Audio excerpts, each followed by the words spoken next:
Oke, baik teman-teman.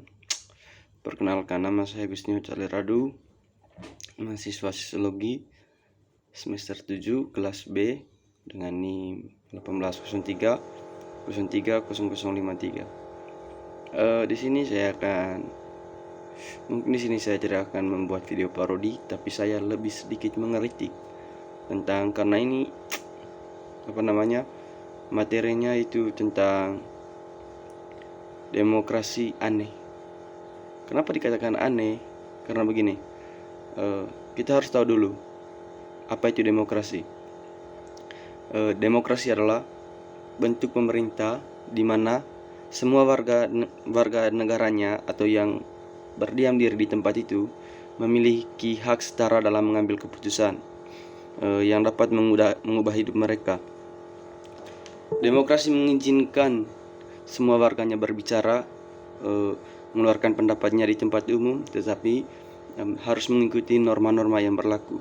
Harus tahu tutur kata yang baik, etika yang baik. Di sini mungkin saya sedikit mengeritik tentang ini. Katanya demokrasi itu semua hak warga masyarakat yang berada di dalam negara tersebut dapat mengeluarkan suaranya atau berpendapat. Tetapi di negara ini bukan soal apa, ketika masyarakat ingin berkomentar atau berpendapat, mereka akan dikecam oleh undang-undang. Katanya demokrasi itu hak semua warga untuk melakukan atau memberikan pendapat di muka umum atau bagaimanapun itu sesuai dengan apa yang dimaksudnya. Tetapi di sini ketika masyarakat melakukan atau memberikan tanggapan atau suara mereka itu tidak didengar. Paling yang didengar itu hanya sedikit saja.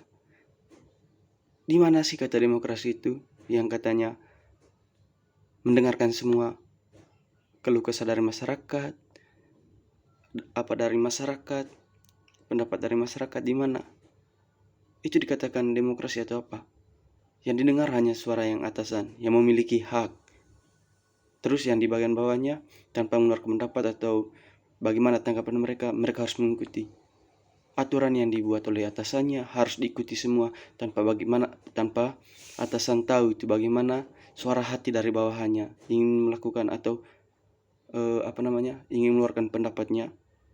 Tetapi kalau bawahannya juga terlalu pikir begini, nanti kalau kami melakukan memberikan pendapat pasti atasannya marah. Itu karena ada rasa takut. Takut itu karena yang atasan ini memiliki hak dan kewajibannya utuh. Entah bagaimanapun itu, dia selalu merasa bahwa dirinya itu selalu benar. Awalnya saja mereka katakan semua hak warga negara itu sama, pendapatnya didengar. Contohnya begini, dalam pemilihan DPR, bukan hanya DPR, orang-orang legislatif yang memerlukan masyarakat dalam pemilihannya. Pada saat pilkada atau kampanye, mereka dengan kata-kata manis mereka bilang, katanya, nanti suara kamu didengar. Apapun yang kamu minta pasti akan dikabulkan. Nah, sekarang buktinya apa? Mereka sudah jadi petinggi atau sudah mendapatkan apa yang mereka mau. Sudah menjadi DPR, sudah menjadi ini, sudah menjadi itu, sudah menjadi bupati. Tetapi ketika masyarakat yang sudah mendapatkan janji dan manisnya mereka meminta apa yang mereka sudah sampaikan, tapi itu tidak akan dikabulkan. Di mana sih? Kenapa begitu? Kenapa bisa begitu? Ketika kita ingin meminta, kita takut karena kita ingin berada dalam kita punya rasa takut itu terlalu tinggi. Cobalah kita harus keluar dari zona itu. Kita harus mencari tahu, menggali, meminta. Karena kita ini, kalau bisa dibilang, kita ini terlalu gampang dibodohi. Bagaimana pendapat kita mau didengar? Tuh, kita saja takut. Maaf kalau saya terlalu bagaimana ya, tapi ini suara hati saya. Dulu katanya, nanti kamu semua akan diperhatikan. ketika melakukan kampanye. Tapi sekarang mereka sudah naik jabatannya, sudah mendapatkan apa yang mereka inginkan. Ketika kita meminta janji mereka, apa? Nol. Hanya sedikit saja yang mereka kabulkan. Itu pun di luar ekspektasi kita. Demokrasi katanya mengambil semua, menerima semua pendapat masyarakat. Tapi nyatanya bagaimana?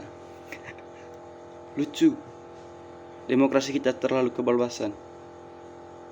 Begitupun dalam politiknya.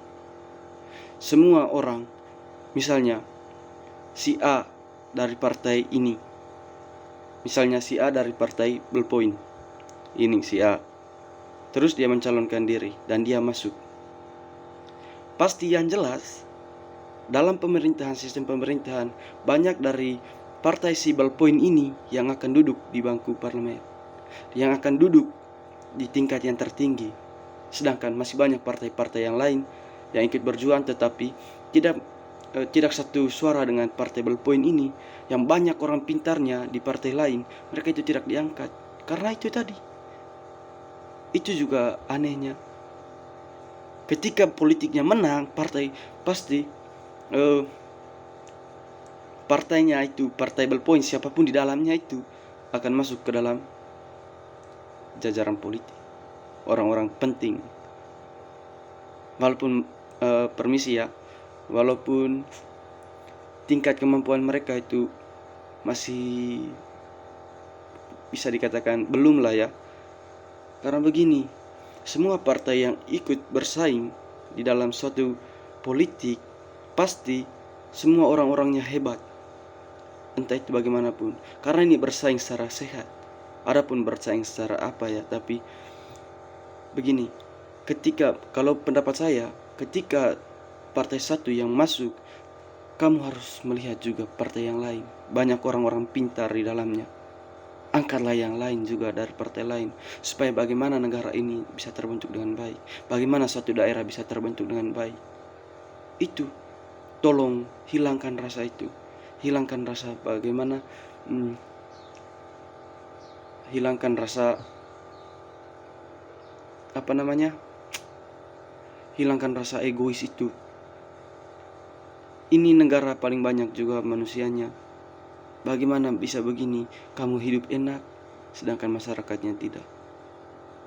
Di sini saya akan mengkritik sedikit saja. Jangan, ini kata hati saya. Jadi baik, menurut saya kiri itu dikira komunis, kanan nanti dicap kapitalis, nanti kalau keras dikatanya fasis, kalau di tengah dinilai tak ideologis, muka klimis katanya necis, jenggotan dikata teroris, bercanda levis dibully kebaratan. Kapan majunya? Nanti kalau diam dianggap pasif, lantang katanya subservis, bertani dianggap kuno. Lucu kan? Jadi pegawai di stempel Metalondo. Terus maunya yang bagaimana? Memilih jadi miskin itu salah. Ingin kaya juga susah. Kenapa susah? Karena sedikit diberi kesempatan untuk bekerja. Sedikit diberikan lapangan pekerjaan.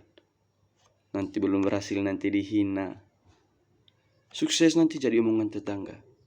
Lucu kan negara ini? Menurut saya makin hari makin susah ya. Kenapa? Karena semua orang itu selalu berada di bawah tekanan. Entah itu tekanan dari atas, tekanan dari diri sendiri.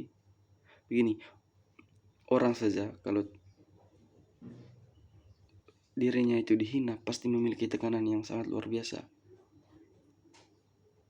Tolong, kalau ini negara demokrasi, dengarkan pendapat orang lain. Dengarkan semuanya. Jangan merasa diri itu selalu benar. Hilangkan ego. Kita berada di negara yang manusianya juga banyak. Tolong dengarkan ego. Ini suara hati saya.